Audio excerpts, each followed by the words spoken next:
Hi, everybody. Welcome to Mondays with Mike. I'm Mike Staver. This is a weekly coaching session where I answer questions from people just like you. If you were coaching with me live, I'd ask a lot of questions. But since I'm not, and you're sending them in, and I'm speaking to the hundreds and thousands of people who watch, I got to just answer the question directly. So here we go. This week's question: what's a simple way to identify blind spots in a person? A simple way to identify blind spots in a person. The simplest way to identify blind spots in a person is to take a dimmer switch and turn the lights on. Here's a question that I often ask.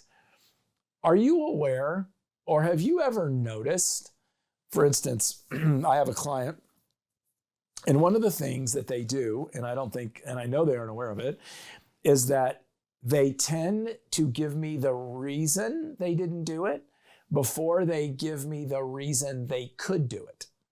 Let me say that again. They tend to explain to me why they can't do it before they look at what they can do.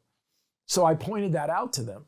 I said, I've noticed that you have a tendency to explain to me all the reasons you can't do something. I wonder if you're aware of that. And they said, no, I'm not aware of that. I said, so now that you're aware, why don't we do both? Why don't you tell me all the reasons you can't do it?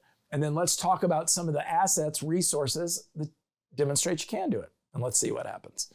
Seemed to work. So I just point out the blind spot, but I don't go, you got a blind spot.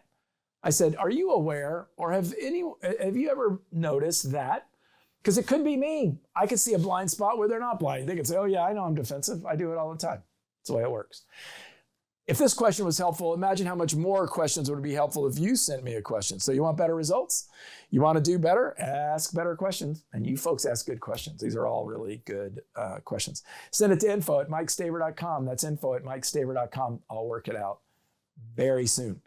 In the meantime, please follow us on Instagram, LinkedIn, especially YouTube, where we're producing a lot of video content all the time. In the meantime, take care.